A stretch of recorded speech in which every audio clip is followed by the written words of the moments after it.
Once upon a time, about 2 billion years ago, there lived no one, nowhere. The earth was barren, desolate, rock-bound, and lifeless. Not a single living creature existed in all creation. And then, the miracle of life came to pass. The first being was born, and the animal world began.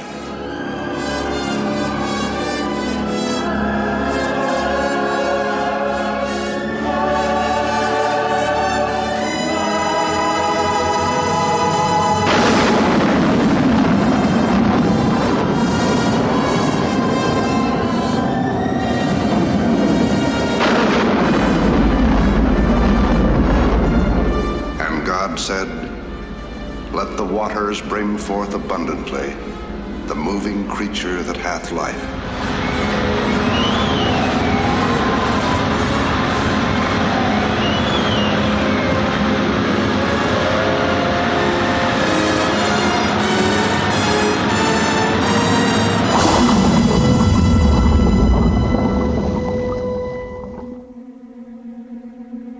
This is the ancient ancestor of most living things, a complex substance, which, after eons of ages, mutated and multiplied countless billions of times, and filled the saltless seas with microscopic one-celled animals.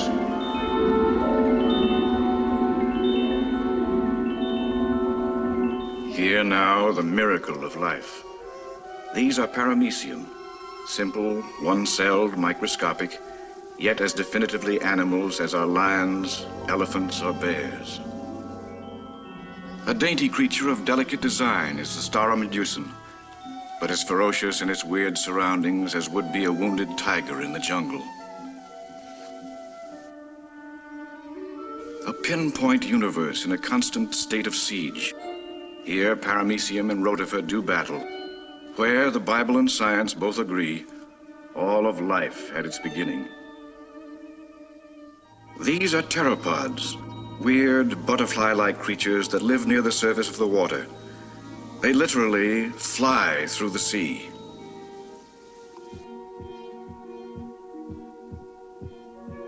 An unborn creature with beating heart visible floats about in one of the smallest of universes under the sea.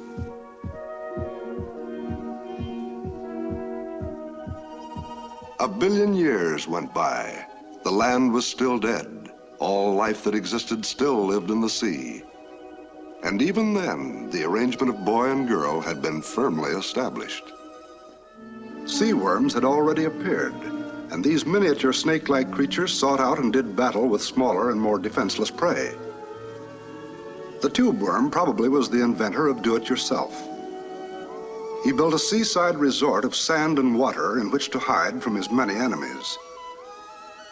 And by the way, there's nothing new about flying saucers.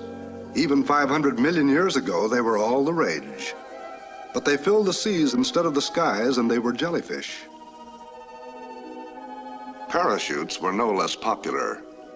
Though not as complex as this miniature, chutes of similar design floated merrily through the ancient seas. Regardless of shape, they were still jellyfish.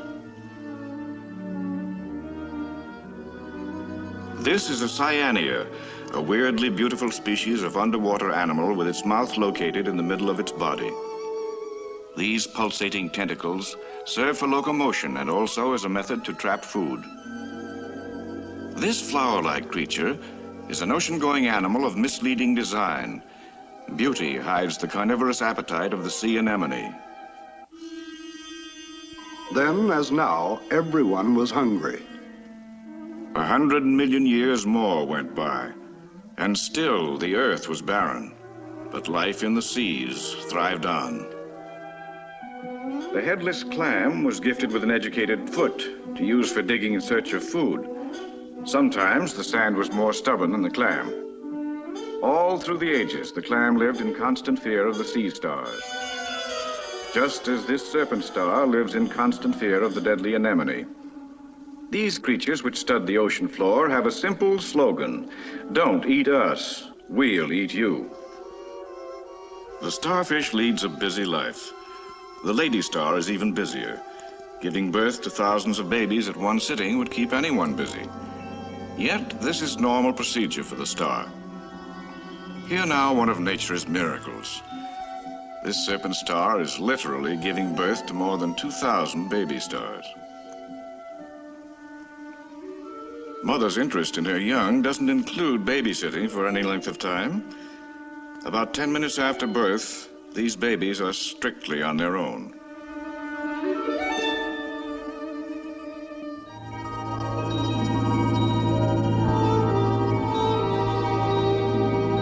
The starfish comes in a variety of sizes and shapes. Here now, the sunflower, better known as the star with a problem. It has 21 legs, but no head. This makes walking easy, but thinking impossible. This mild-mannered, rather bewildered fellow who travels in all directions at the same time had a rather formidable ancestor which boasted a 15-foot-long body and a carnivorous appetite. Less hungry are these modern fish that bear little resemblance to their ancestors which were thrown up onto the earth 350 million years ago, either to suffocate or to learn how to breathe. This world beneath the restless seas is ever-changing and ever-changeless.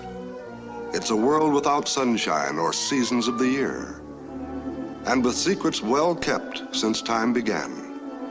One thing is certain: the fantastic animals that live beneath the sea are as numerous and varied as the stars in the heavens.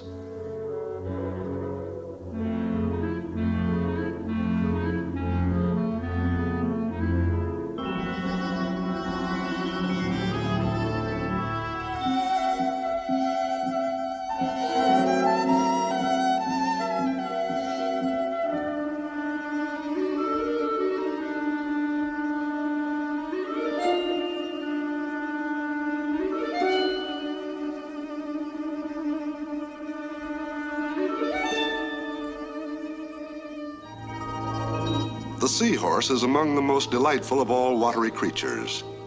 Feeble swimmer at best, he anchors himself to drifting plants and is usually at the mercy of wind and waves. Despite this, his great dignity of motion would befit a banker slowly rushing to make the 5:15. As for the shark, his temperament is not helped by the suckerfish. Comedy and tragedy mix daily beneath the sea. Witness now the triumph of good over evil in the shadowy depths. This is our hero, our villain, and our comic tragedy. Close up, the villain, the escape. The villain pursues. The hero flies. The villain persists. The hero resists and resists some more. A new villain now offers competition. Meet the moray eel and the octopus, starring in a Pier 6 brawl and introducing the original boarding house reach. Watchful hero.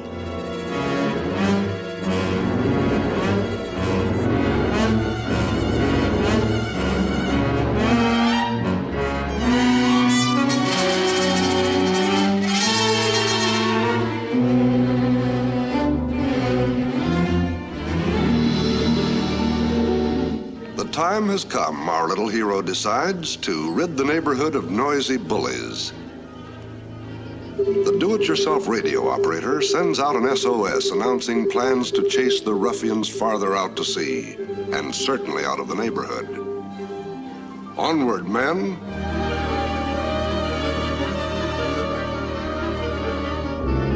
Meanwhile, back at the fight,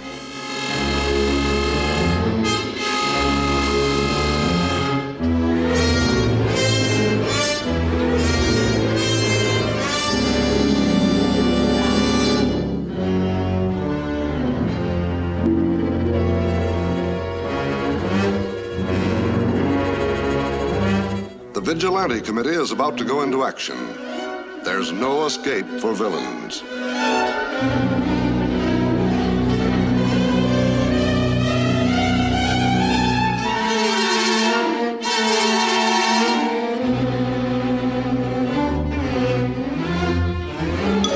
It may have come to your attention that an octopus is all head and all legs. But no matter how good his legs may feel, when he gets a headache, he aches all over. One king-size headache coming up.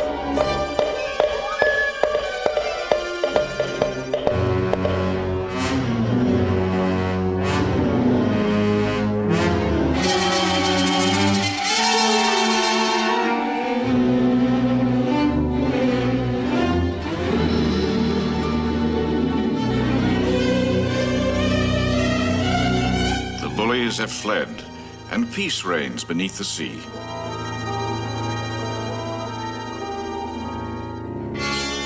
But not for long. The shovel-nosed shark and the bat ray, members of the Mutual Menacing Society, join in a scavenger hunt. And when they hunt, anything looks edible. The rays are great at ballet. The sheepshead likes to pose. As for the shark, he'll eat anyone. The amphibians, which learn to breathe out of water, are the earliest of our four-footed animals and are probably the ancestors of either all or most of the land vertebrates.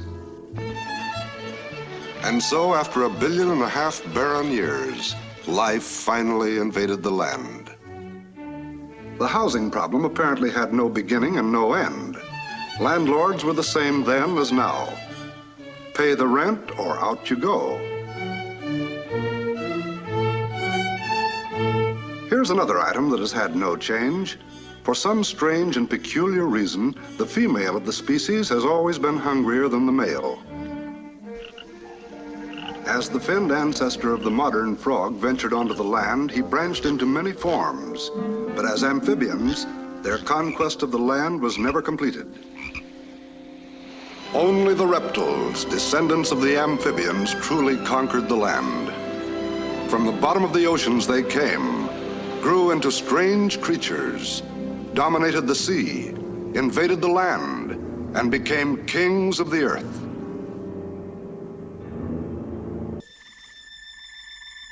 But other creatures, more adaptable and more protected than the dinosaur, lived on through the fire and fury and through the change of climate.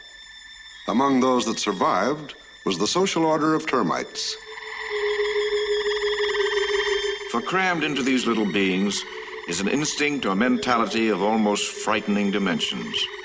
The division of responsibility in this darkened miniature world is allocated into groups, which include the soldier, the worker, the queen, and the winged males and females. The soldiers are equipped with natural heavy armament, and some have a handy sticky substance to paralyze their victims. The termite queen may grow 20,000 times her original size and lay as many as 10 million eggs during her lifetime. Here now the arch enemy of the termite, the dreaded ant. For millions of years, the termite and the ant have waged the Earth's longest continuous war. A single sentry stands guard at the entrance to the termite colony.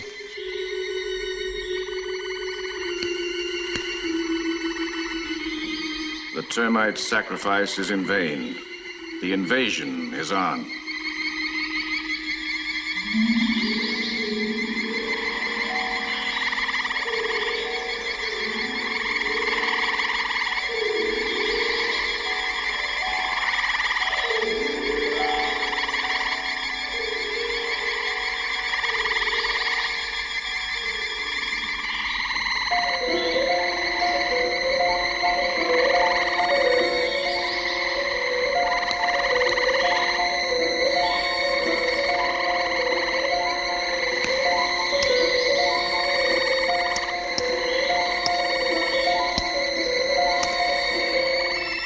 The battle is done. The ants retreat. The victory is indecisive. But the dead, as always, are very dead, and the living, as in higher forms, care for those no longer able to care for themselves. The cost of battle is many dead and many wounded. But the warfare between the miniature warriors, now momentarily halted, will rage on through the ages as it has for the past 150 million years.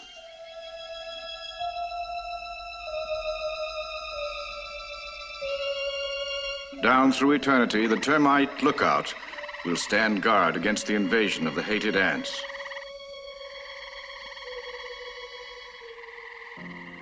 The ages passed, the climate became mild, and the earth bloomed beneath a more friendly sun.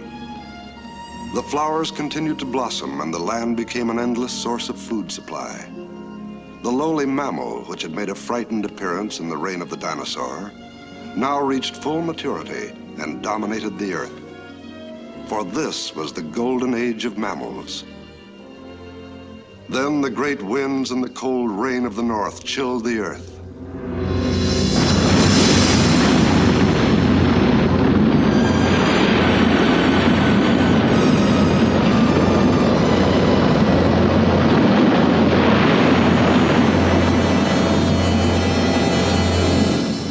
Cold and icy world, there existed many animals whose adaptability to the violent change in climate allowed them to survive. Included in this group was the walrus.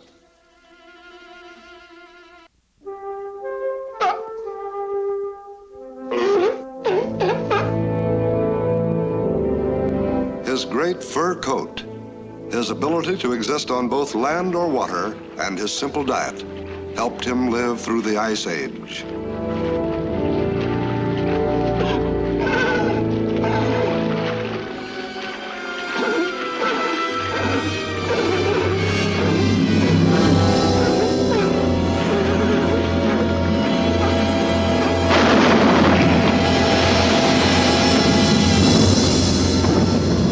And in that Ice Age, about 1 million years ago, man's first appearance on Earth is fairly well pinpointed.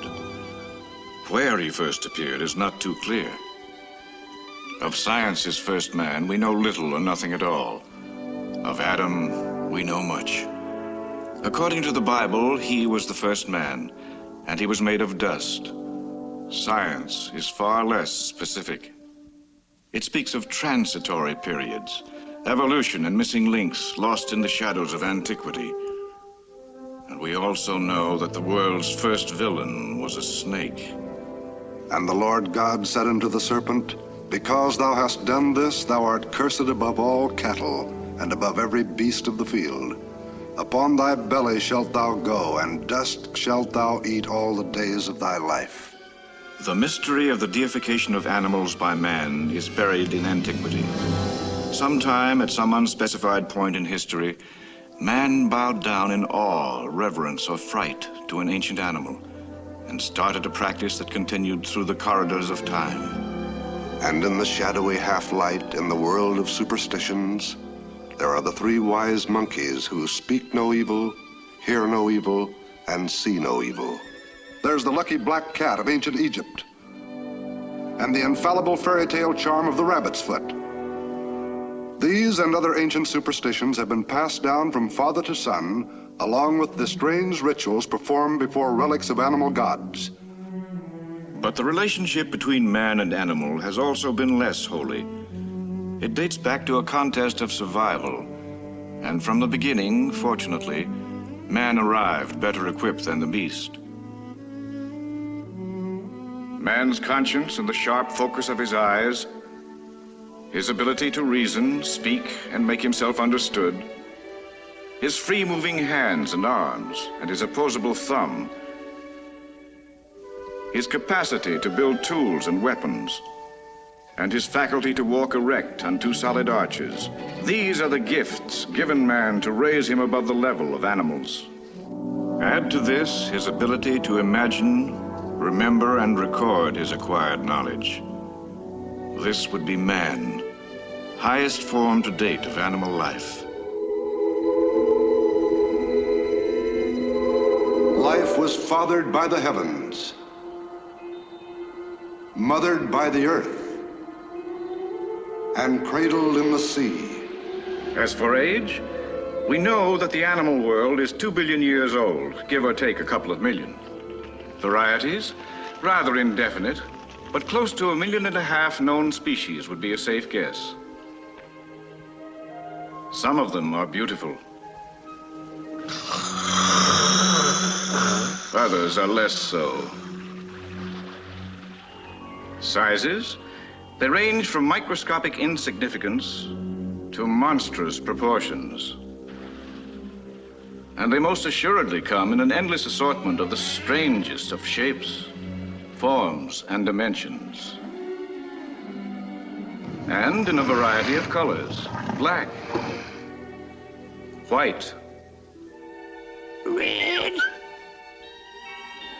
orange, green, brown, two-toned, and you name it. As for their characteristics, some are as gentle as a kitten, sly as a fox, mean as a bear, proud as a peacock, dumb as an ox, fat as a pig, wise as an owl, busy as a bee, meek as a lamb, sweet as a skunk. Factually, it would be proper to say that birds, fish, reptiles, insects, mammals, amphibians, and microscopic creatures are all animals. But the animal world offers more than cold analytical fact. In the Bible, fable, folklore, and fantasy, it's a special kind of world. There's Daniel in the lion's den, and Jonah and the whale, and little Miss Muffet and the spider that frightened her away. There's Noah and his wonderful ark, and the animals that came 2 by 2.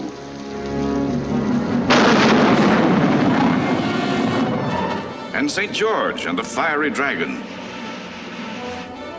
There's Hannibal and his valiant elephants that crossed the Alps, and the mysterious, frightening chill of strong men's hearts as they face the dangers of safari.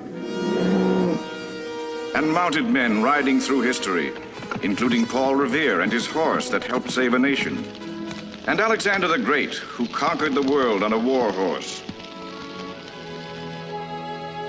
Endless are the names of the heroes and the adventurers who helped document, write, and record the history of the animal world, the world of which we know so little. However, we do know that when the first man was created, he arrived in a world already crowded with insect life, which had come into existence 250 million years before man had appeared. One of the 750,000 known species is the firefly. The blinking light of this misnamed beetle is a signal between sexes. More simply, man is sadly outnumbered. Even more frightening, man could lose the race for survival against the insect. This is the Cecropia moth. It lives only long enough to mate and lay eggs. She lays the eggs singly or in a string. Soon afterward, she dies. The cycle starts again. These are baby caterpillars born of a moth mother. And here is nature's original lawnmower. Fortunately for man, caterpillars spend a good deal of their lives in a cocoon. Building of a cocoon takes a full day. Occupancy lasts all winter. Nature must be cruel as well as kind in order to keep a balance among her littlest creatures. And this may come as a surprise. The spider is not an insect. It belongs to a special class of insect-like animals, which makes it related to the ocean-going king crab. No one, but no one can choose his own relatives. Nothing is wasted in this wondrous world. Here, the original deep freeze must have been invented, for the spider is actually wrapping a grasshopper as a snack for some later date. The black widow spider has an overrated reputation. Less than 10% of its bites are fatal. Spiders come in a variety of colors and sizes. This giant crab spider has picked a little fellow as its victim. he seems to hunt just for sport. In a matter of seconds, the poison takes paralyzing effect. Every insect has many enemies. Perhaps the strangest of all is the plant trap. This beautiful glistening shrub is only one of a large group of meat-eating flowers. And though rare, these carnivorous plants come in many sizes and colors. Here is a sundew plant, which has just caught an unfortunate bug. And here is another variety, the Venus flytrap, which grows in great shrubs. The construction of these plants is far more ingenious than any bear trap ever built. This is the hair trigger mechanism that springs the trap. And here is just the bug to spring it. Now, the trap in action. Once the petals close, there is no escape. But sometimes the bug is quicker than the trap. But not too often.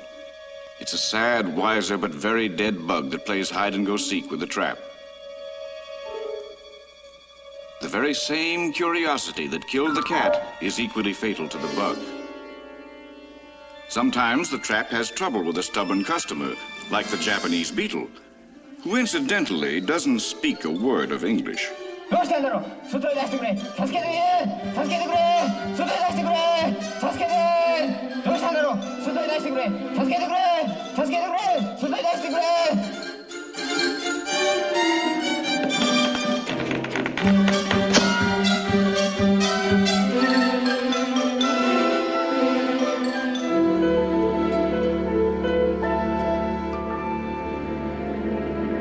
Nature weaves its cycles in other strange and wondrous ways.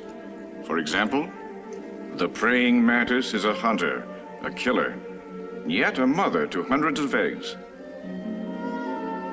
The dried froth, which is rainproofed, serves as a nest for the newcomers, which soon hatch and scatter in all directions, an absolute necessity in view of their cannibalistic tendencies. To the praying mantis, there's just no place like home.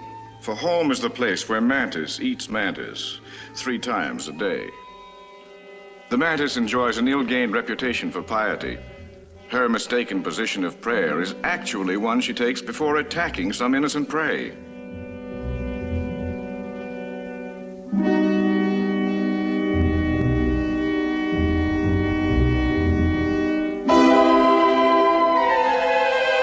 Fierce, prehistoric-looking, and ever hungry, this miniature monster is no pious character, but rather one of the most savage and bloodthirsty creatures of the insect world, and one which lately has been more properly named the dinosaur of the garden.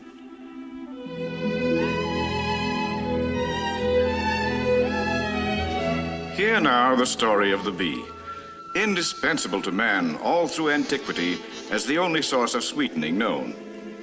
Man contends that by every law of aerodynamics, the bee can't fly.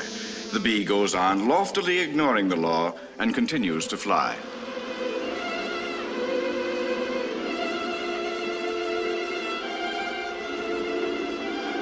Functional is the word for bees. The males mate but do not work. The females work but do not mate. As for the queen, well, she certainly doesn't work.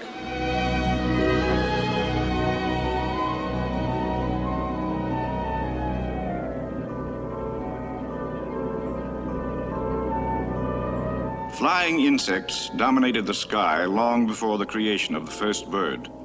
But the history of true flight dates back not to the first bird, but to the first flying creature, which wasn't a bird at all.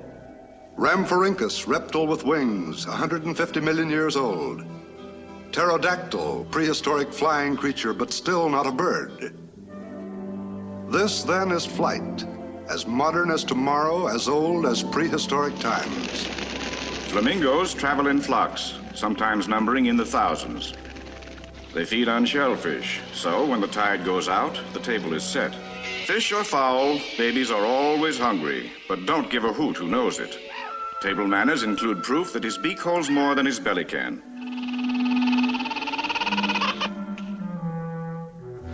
Some people eat too much.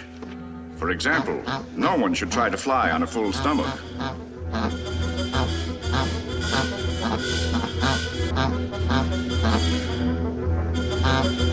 Ducks are as much at home in the air as in the water. Don't judge them by their takeoff. Some of them have attained a speed of more than 160 miles an hour. But sometimes their speed is hampered by rather unusual circumstances. These are wood ducks, the most beautiful of waterfowl. You wouldn't think they could be frightened off by fish, but watch this. Mother and children float in the Easter parade. The young ones try it alone. The grown-ups have much more trouble deciding on a plan of action. Thinking is rather difficult when standing in 20 feet of water if your legs are only 6 inches long. This is especially true when the fish are crazy about snapping at birds' legs. A duck's got to eat. Not if the fish can help it. This is known as eating on the swim. Nerve-wracking even if you're a duck.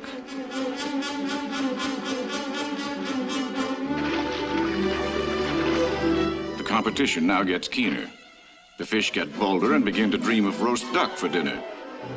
But the ducks won't cooperate. When the fish become insistent, the ducks leave town. Babysitting must have been invented by the birds. They're always doing it. And no one is faster than Mama Bird in fixing the baby's dinner. Quick as a flash, instant caterpillar. Nature is so delicately regulated that if during one summer all the birds stopped eating insects and all the insects stopped eating each other, the atmosphere would be choked with trillions of flying creatures, bringing an end to all mankind. Why a baby bird takes its first flight, man will never know. Despite free rent, he just can't wait to join the ranks of unemployed birds. This bushy-tailed invader of high places is a robber of birds' nests. Whoops, butterfingers. Something as simple as drinking water can be a hazardous pastime, especially if you're a parrot on a water faucet in the middle of Africa.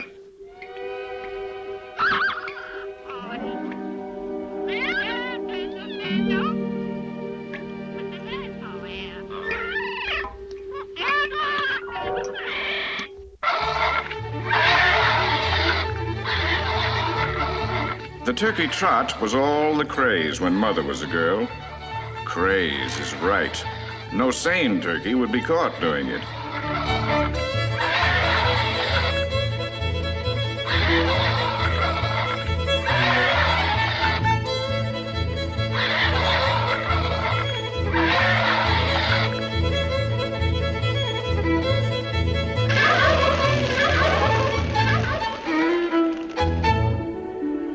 Africa, land of the endless sun, haven of the hunted, last outpost of the wild. Here in the midst of sudden death, the buffalo, the impala, and the antelope live in peace at the waterhole. The giraffes and wildebeest quietly wait their turn. The zebras and sables are also present and orderly. Here in the Kruger National Park, the world's greatest wildlife sanctuary, animals live unmolested by man and under his protection. And many of these animals are helpful to each other. For example, the relationship between the sable and the tick bird is a matter of comfort to the sable, one of convenience to the bird, and most unfortunate indeed for the tick. The Greeks had a word for this one, hippopotamus, river horse, a vegetarian with a nautical urge that keeps it waterbound. Largest of the world's land animals and target of one of its fables is the elephant, for actually the elephant never bears a grudge. Less generally known are the facts that an elephant purrs when content, and that a baby elephant is a prize mischief maker. The Eternal Triangle must have had its start in the jungle. Here, two bull giraffes start a riot over the tall, feminine object of their affections. This is no playful skirmish. The blow of a 100-pound giraffe head could break the leg or crack the neck of this tallest of all animals. Giraffes do have vocal cords, and although generally ineffective, the mother can call to a straying calf. The giraffe is a gentle creature. His only natural enemy is the lion. Enter now the female enemy of all the jungle. Grazing impala catches her eye. The trap is set and sprung.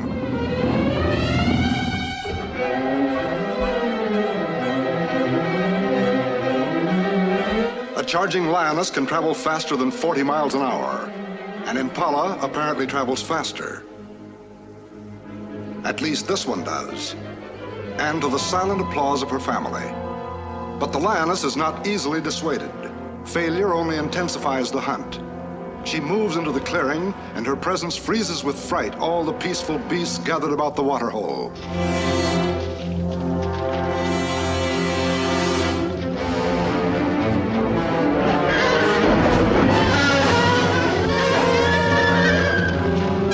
The panic is on.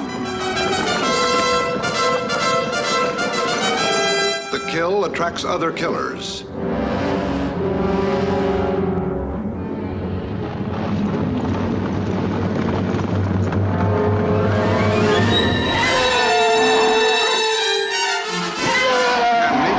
Keeps her balance in order.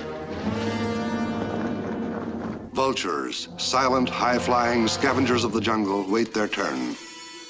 The hyena also waits.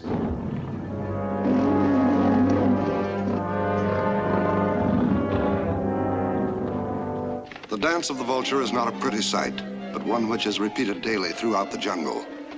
Were it not for this continuous cleanup campaign, the wilderness would be unfit for even the lowest of beasts. There is competition even among scavengers. Above such competition is the king of beasts, lord of all he surveys, but no match for his mate, the lioness, who can lick her weight in lions. She keeps in shape while shopping in the world's largest supermarket, called Africa. The kids tag along. Father stays home. Mother couldn't be more annoyed, and shows her displeasure with old-fashioned head cracking, only she's doing it the hard way.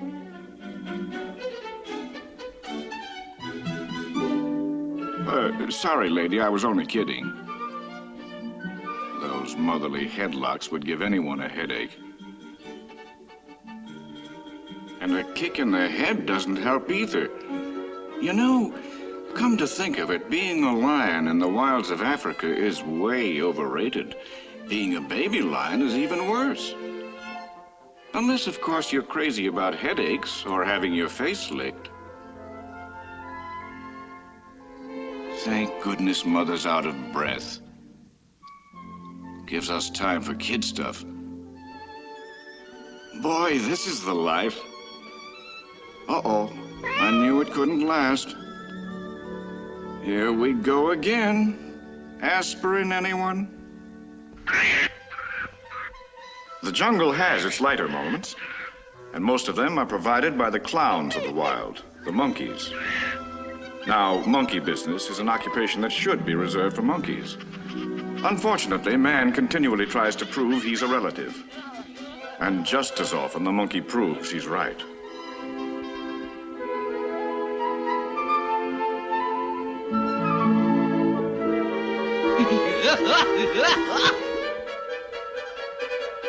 Ask any baby baboon, and he'll give you odds of 2 to 1 that the world is upside down, and that life is just one scratch after another.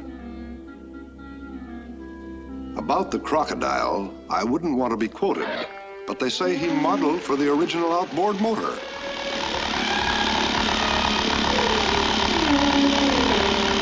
Speaking of strange, fellows, did you know that dragons are real and actually exist in certain parts of the world right now? This one is 9 feet long and a native of the Dutch East Indies. No less unusual is the duck-billed egg-laying platypus, or the jabiru, a black-necked stork of the tropics. And equally peculiar is the noisy frigate bird. This puffed-up character is a pompous, noisy bridegroom whose bellowing strut is calculated to catch the eye of his lady fair. The frog's lament is no less romantic.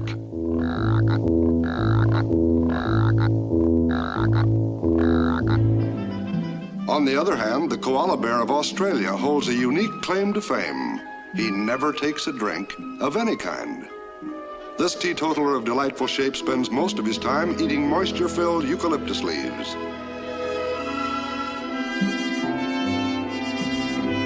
The gazelle that thinks himself a giraffe is the silly story of the Gerenuk. This misled creature with the unlikely name just can't keep his feet on the ground. Not flighty, mind you. Just imagines he's a giraffe and insists on eating out of the upper branches of trees. And the gopher who lives in the ground must be peculiar too. Frightfully rude of you to find fault, old boy, what?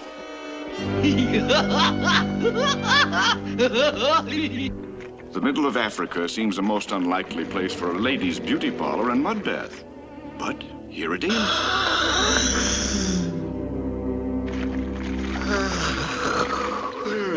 It's catching. The ladies of the Baboon Society take a walk in the midday sun. Has eyes the same as his father, hasn't he? Junior's acting like a monkey again.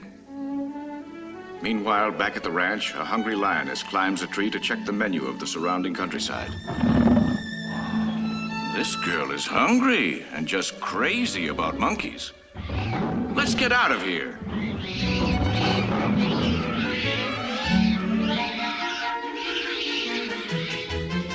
Wait for me! Hey, fella, she's only kidding.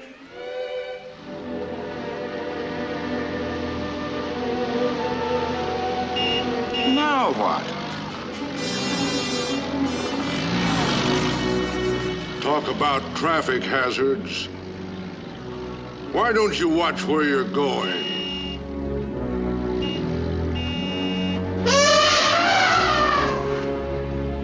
Sunday drivers, I'll run you down.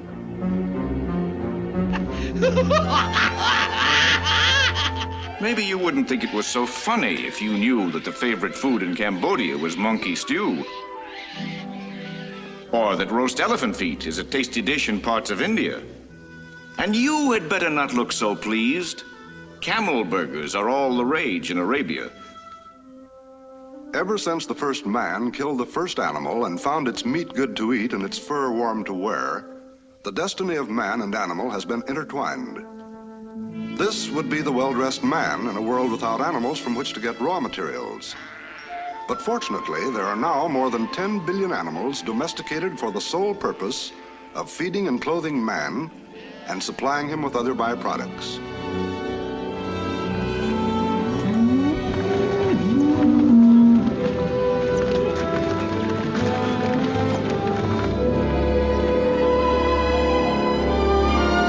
But very often, man finds himself in competition with the animal world. Here is one of his competitors, the big cat, the mountain lion, the puma. And here is what they compete over, the meat of the great herds of cattle that roam the plains.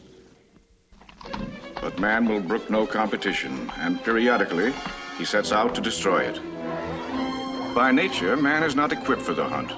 So, oddly enough, he uses two other species of animals to help track down whatever trespasses his domain. In this case, the dog and the horse.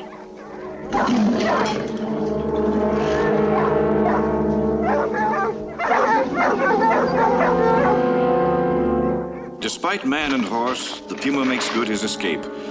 But he'll be back another day to compete again for the great herds that roam the plains. Man has other uses for horses.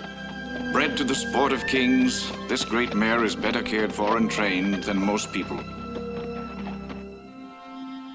She quietly waits in trust, while skillful hands help the miracle of life which now comes to pass. Her patient waiting is almost done. A colt is born, and the species continues as it has for more than 60 million years. The modern history of horses is intertwined with the history of man. A horse, my kingdom for a horse. was no idle expression by Shakespeare. The collapse of the entire Roman Empire might well be blamed on the lack of horses, and the settling of the New World would have been impossible without them.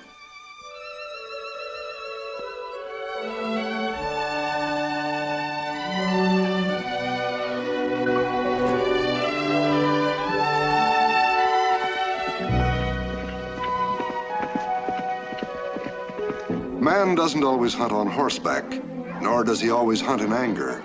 Now he hunts the wild boar for sport, but man almost never hunts alone. Here again, the dog is man's companion.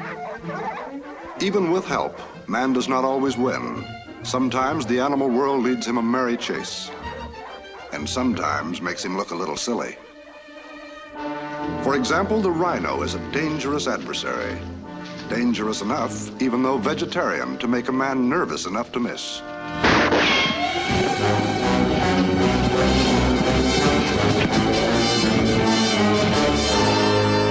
Largest of the animals that man hunts on land is the elephant, the only true rival of the lion for the crown of king of beasts. But the hunter has made such inroads on this pretender to the throne, there is now grave concern that the elephant may soon become extinct. Hunting the giant is not a casual hobby, since the elephant has the reputation of having one of the keenest senses of smell. Standing downwind can be an invitation to disaster. The world's largest land animal wanders into the water to bathe and play, and to offer no competition in size to the largest animal in the sea, the whale. There she blows! Whale on the starboard side.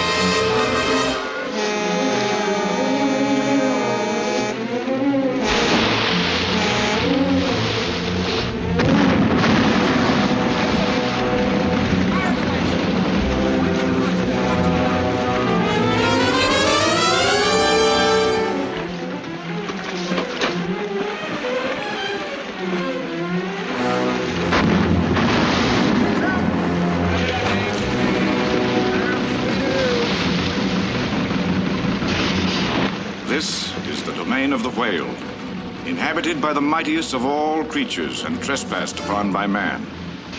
This water-bound Goliath is no match for the David with the harpoon slingshot. The whale is the biggest animal the earth has ever known, and lord of the sea. Twice the size of the dinosaur, the whale deserted the land more than 70 million years ago to wander aimlessly through all of the oceans of all the world.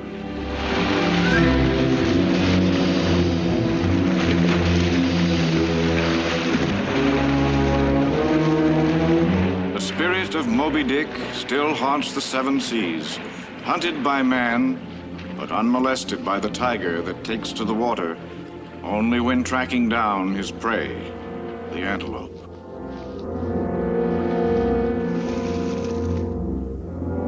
Man-eater, killer that walks at night. He stalks his prey on padded feet. The tiger is a wary hunter. His prey is unaware. He charges and winds up in a zoo or a circus.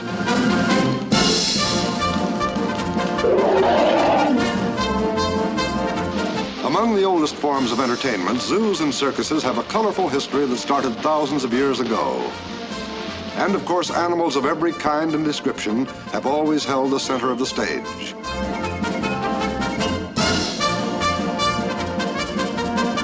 The rodeo started thousands of years ago as an ancient circus, the sulky in the form of chariot races. Man has always been curious about peculiar animals like the anteater, and funny ones like the monkeys. The playfulness of the young, the ferociousness of the old, and the antics of those in between has given man a special kind of amusement. But maybe the animals are the ones that are really being amused. For example, where could a mother bear find the safety and comfort afforded by a cage strong enough to keep man out?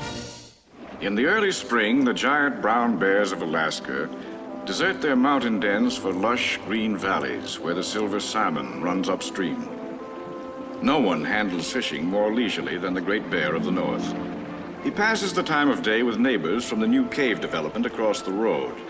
As he reminisces, You should have seen the one that got away.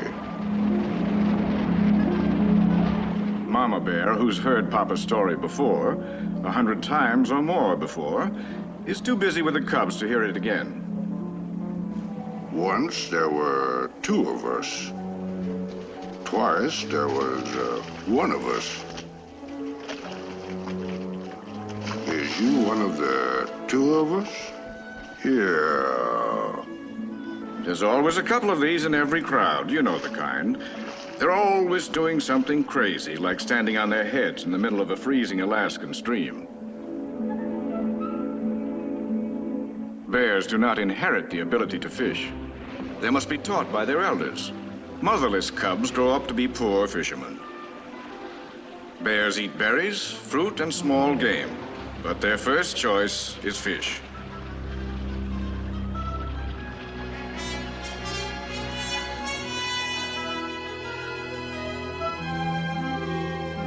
Teaching the young ones how to fish usually turns out to be a bore to the kid and an embarrassment to the mother.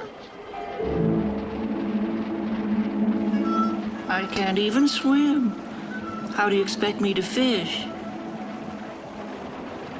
There's nothing to it, son. First, you find a likely spot. Then what? Then, real casual-like, you stroll upstream. Then? Then you fish, son, you fish.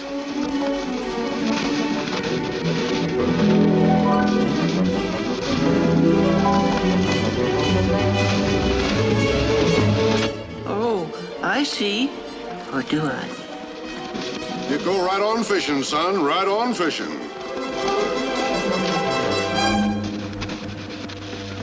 And then you go right on fishing, son. You don't stop fishing. I see. You just go right on fishing, son. You never stop fishing. First you find a likely spot, and then real casual-like you stroll upstream. Then you fish, Mom. You fish. Oh, no.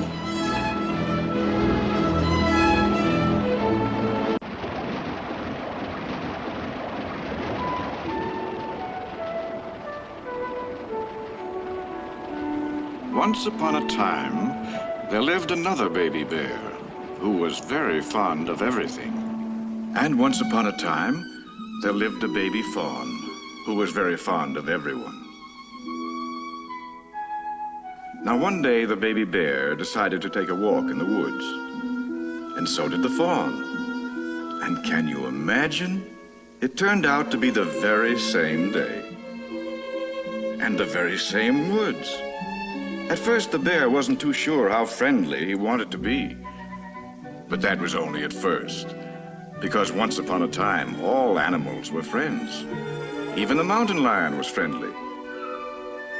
Everyone had a wonderful time in that once upon a time. You see, no one bothered to tell the fawn and the baby bear and the baby lion that they were all natural enemies, and so, not knowing, they naturally became friends.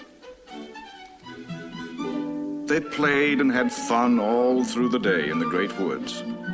The bear cub and the baby lion were especially interested in wrestling, and they'd push and roll and pretend they were fighting, but of course they weren't, because no one ever told them they weren't supposed to play together.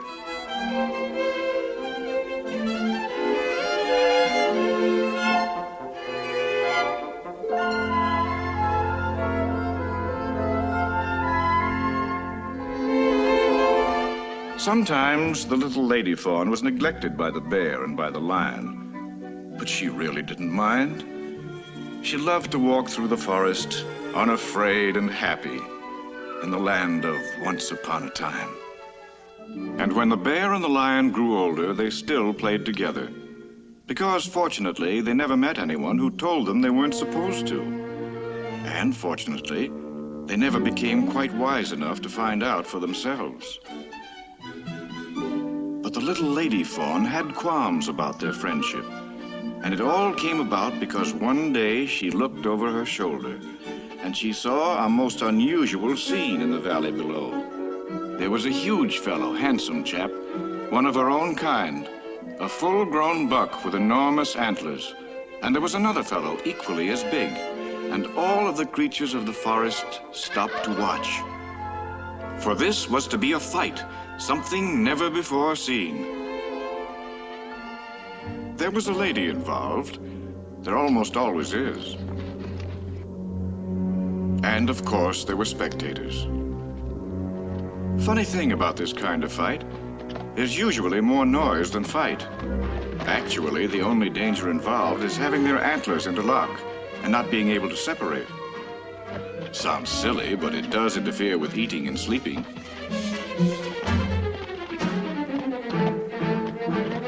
There's that woman again.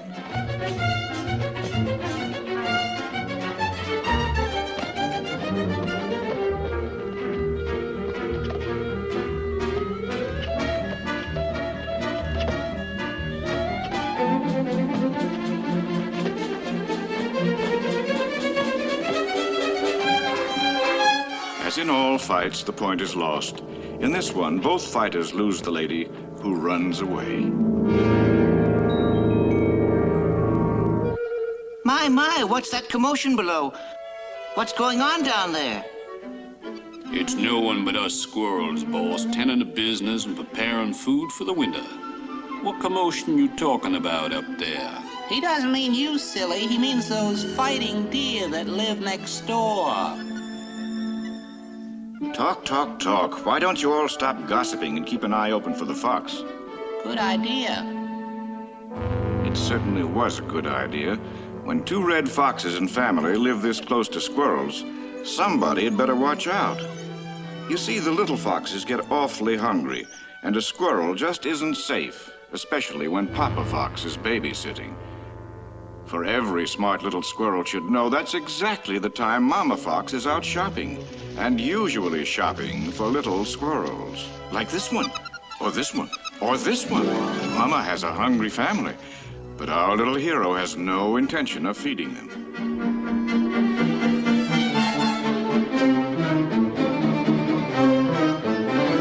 Keep running, buddy, keep running.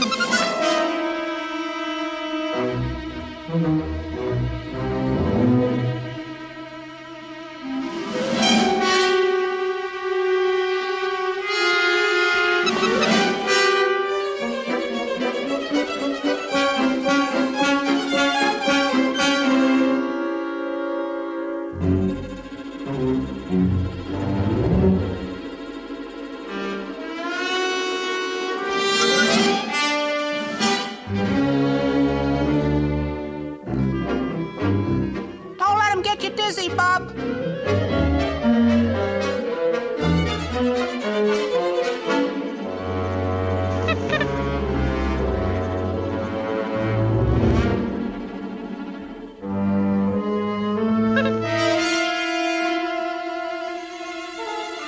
Hey, Fox, come on back and fight. Now that it's all over, who's afraid of a fox? I'm not afraid. I'm not either. Okay, I guess I'm the one that's afraid. Hold up there, Brother Fox. Seems like you've been disturbing the peace again. Guess it's time to teach you a lesson, and I'm just a fella to do it. If you think that's a fairy tale, listen to my story. Now, I'm a goat, and once I was perfectly happy to lead a goat's life. But somebody got the bright idea that maybe I could think. You know, 1 and 1 is 2 sort of thing. So they rigged up a machine. And what do you know? They actually proved I could think. Now, I knew it, and they knew it, and I knew they knew it. But they didn't know I knew it, and they wanted to know real bad. So every time I butt the ball, ring the bell, and release the reward of food, I prove I can think. It's not much fun, but it's a living. Yes, children, animals do think. Perhaps not with the perception of human beings, but think they do. Their proven combination of instinct, adaptability, forethought, and capacity to reason proves beyond all doubt that animals do think. Of course animals think. But wouldn't it be a good idea not to let people know it? Somebody thought, wouldn't it be cute to put a pig on display showing it do tricks? So I do tricks. Now, if it got around that every pig can think, and any pig could do my trick, the novelty would be dead. So would I. Sure, animals think. But keep it quiet, I say. Let people think animals are dumb. It's smarter that way. No, it's not. No, it's not. Why be dumb when you're not? 16 minus 13, why, that's 3. And because I know it's 3, I'm a chicken star in a movie lot instead of fried chicken in the pot. Chicken in the pot, chicken in the pot, big deal, big deal. Tell you what I'm going to do. For one thin dime, I'm going to give you not 1, not 2, but 3 kitchen canisters. Why? Well, I'll tell you why, mister. Fortunately, we saved our money so we can afford to lose a nickel on every sale. Money or not, there's always been a little dog for every little boy. And for every big boy as well. But man's devotion is not limited just to dogs. Psychologically, animals have had a tremendous effect upon man. Some because of their cuteness. Others because of their ability to amuse and entertain. And still others because of their helplessness. More importantly, man copied the antics of animals and profited thereby. He copied the fish and learned to swim. He copied the birds and learned to fly. He learned many other things as well. The innocence of a baby of any kind. The greed and selfishness of almost all.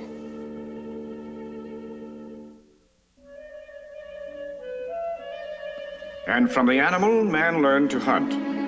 This is the ferret, a creature of small proportions, possessed of an urge to hunt and to kill, completely outsized to its dimensions. And this is the cobra, the hooded one, the hunted one.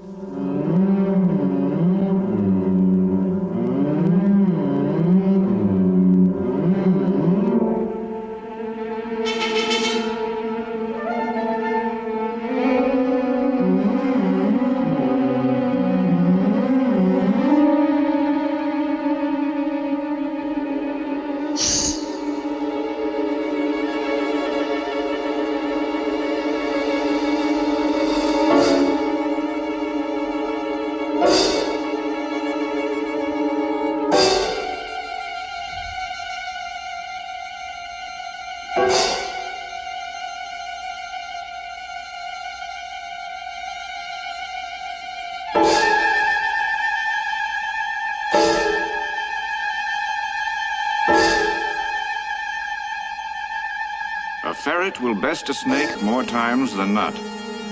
However, the lady is not too sure of the outcome.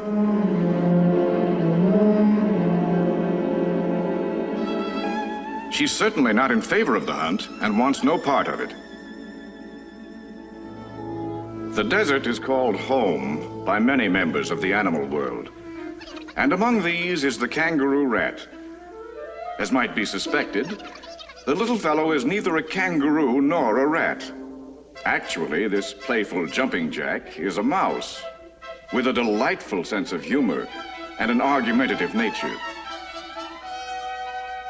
The debate ranges over many topics and includes the usual sally of, "Who was that rat I saw you with last night?"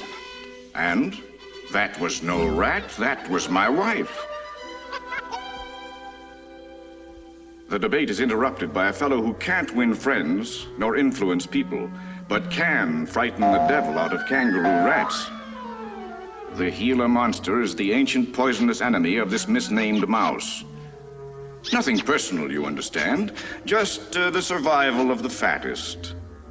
Reconnoitering starts on both fronts. The monster is a persistent fellow, not fast, but persistent. The villain anticipates. But nothing like this. Now, the monster knew he wasn't welcome. But this is ridiculous. Oh, well, I wasn't really hungry. Now, where were we before we were so rudely interrupted? Oh, yes.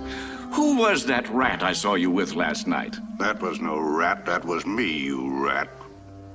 All's well that ends well. And fortunately for rats, there's a little girl rat for every little boy rat. The Great Southwest plays host to a number of many-legged creatures. The sowbug is a most peculiar fellow indeed. Not an insect, but a land-traveling crustacean breathing through gills, somewhat like a fish. The sowbug's problem is somewhat complicated by the appearance of the trapdoor spider, whose favorite menu just happens to include sowbugs. This jaunty air on the part of the sowbug isn't bravery, it's nearsightedness. He just doesn't see the trapdoor spider.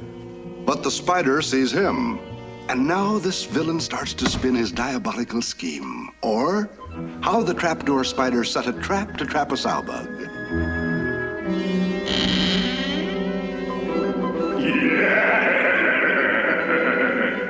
Will the sowbug meet sudden disaster?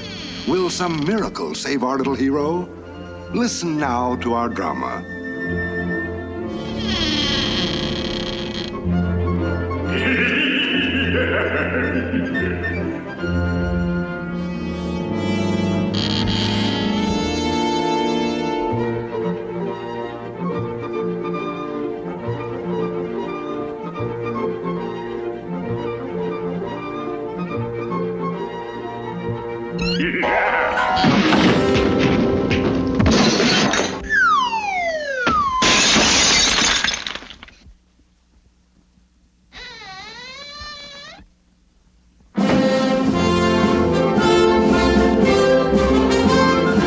Tune in tomorrow night for the further adventures of Super Sowbug. The country bull applauds the fighting ability of the sowbug. The bull knows about fighting from his city cousin who makes a living at it.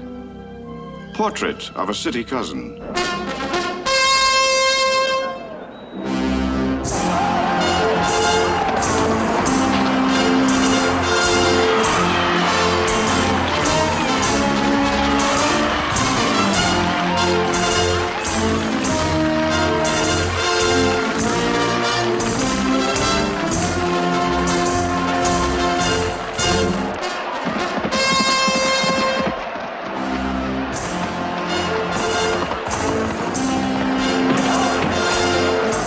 The brave bull goes to meet the brave man. For man has a psychological need to meet, challenge, and best the beast.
Man's psychological need goes unfulfilled.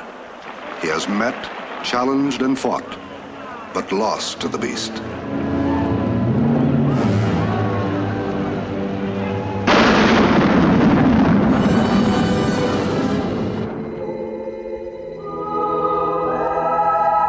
This, then, is the animal world. and its sovereign is man. And yet, in all of the animal world, only man willfully destroys himself.